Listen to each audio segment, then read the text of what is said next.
política, que no tiene que ver con la política que estamos acostumbrados, por eso es tan incomprensible el peronismo.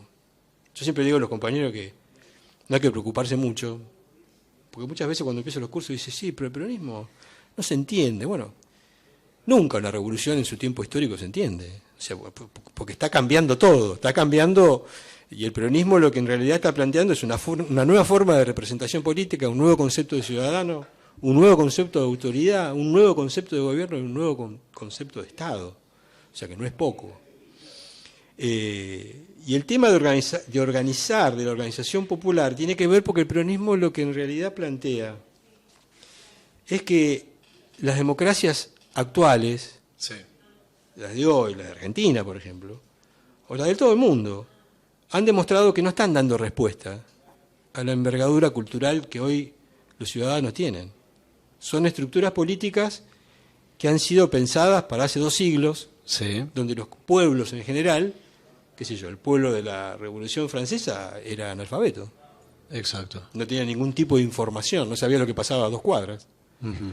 Entonces, era lógico de alguna forma que la política sea hecha por profesionales, que las decisiones en la creatividad de la política sean desarrolladas por los que tenían esa posibilidad cultural y la información para llevarla a cabo. Por eso la Revolución Francesa lo que hace de revolucionario es incorporar a las decisiones políticas a los burgueses, ajá, que era el nuevo protagonista que había surgido con la revolución de aquella época, una revolución tecnológica muy importante que fue dada por la revolución industrial, el aumento, exacto, de las comunicaciones, fundamentalmente la aparición de la imprenta de tipos móviles, que generó una enorme revolución en el sentido de que los libros que antes se hacían ilustrados pasaron de ser cientos a millones, ¿no? Exacto. Más las universidades, en fin, toda una serie de acontecimientos culturales que provocaron que surgiera a nivel, en cantidades importantes, gente con capacidades para tomar decisiones. Lógicamente, las estructuras políticas de esa época no tenían cabida para esta nueva revolución cultural, para este nuevo protagonista, porque las decisiones eran tomadas por las cortes, donde estaban los tipos que tenían información antes de esta revolución, que eran gente del clero y las monarquías y los aristócratas, digamos, ¿no? Podríamos decir que la Revolución Francesa lo que logra es incorporar a la burguesía a la toma de decisiones, a exacto, crear la política, ¿no? O sea, la política que antes era discutida por cientos de personas pasó a ser discutida por miles. Sí.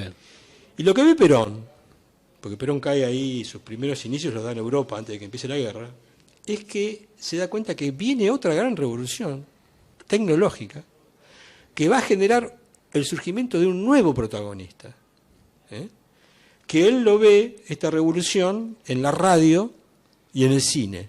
No te olvides que él cae donde se van a enfrentar el fascismo, el nazismo, la revolución rusa, inclusive las revoluciones norteamericanas e inglesas ya tienen un componente de masividad que antes no existía. Entonces sí, Perón se da cuenta que viene una forma de hacer política. Cuando lo vive en Italia, ¿te refieres? También, claro, Italia y otras partes de Europa.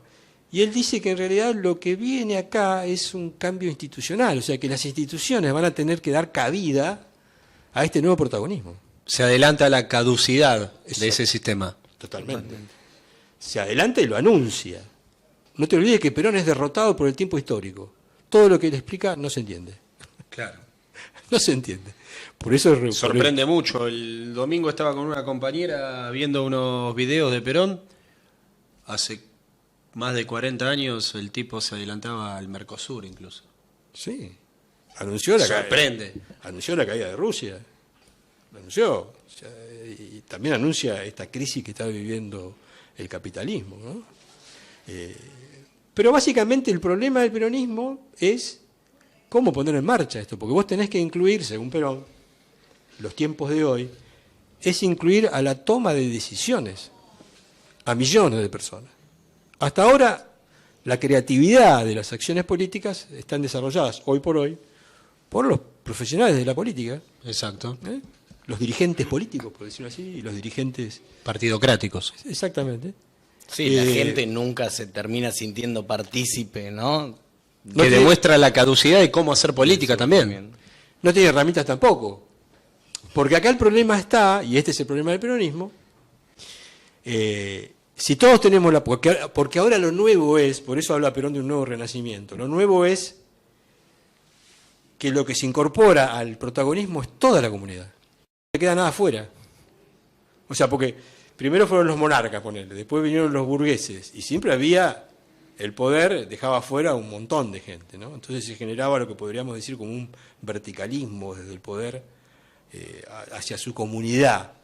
Pero ahora eso desaparece, porque el nuevo derecho que existe no es ya un derecho social, sino el derecho a crear tu destino. O sea, toda la comunidad tiene hoy el derecho a crear su destino. ¿Qué significa crear su destino? Bueno, yo esto lo hablo a veces cuando hablo con los compañeros de la izquierda.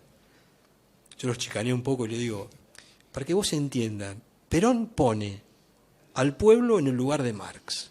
Entonces, les gusta eso. Ah, ¿cómo eso? ¿Cómo es? ¿Viste cuando Marx empieza a analizar el problema del hombre? Él está en Inglaterra, en la Biblioteca de Londres, estudiando a los viejos socialistas. Y el tipo se pone a pensar ahí cómo resolver el problema de la injusticia. Bueno, en ese lugar... Y en ese momento Perón pone al pueblo. Lo que Perón quiere decir que hoy las antiguas ideologías políticas que te permitían a vos ordenarte, no existen más. Por eso Perón habla de el marxismo es la zeta de las ideologías. Hoy el problema es otro. No es un problema. Hoy el problema es que, como todos tienen el derecho a participar y crear su destino, porque tienen la información, y tienen la capacidad, aparte ahora con la revolución técnica que tenemos de comunicación, es algo extraordinario, hoy todo el mundo puede opinar sobre qué quiere en su comunidad. ¿Entendés? Entonces, el problema que se abre es distinto. Ya no es un problema de derechos sociales solamente, sino que las injusticias sociales, la solución de esa injusticia, que antes vos podías leerla en desarrollo filosófico, qué sé yo, la tiene que elaborar el conjunto del pueblo. Sí. No solamente tenés que ver la injusticia, sino que la solución también, la elaboración de esa identidad ideológica, por eso Perón habla de proceso ideológico, no de ideología. Proceso, el peronismo es un proceso ideológico que muchos dicen no existe, no es que no exista, es que no termina. Por eso no te lo puedo mostrar con una foto fija. No puede terminar, porque la creatividad comunitaria no puede tener un fin, digamos. Entonces ahí se complica. Sí.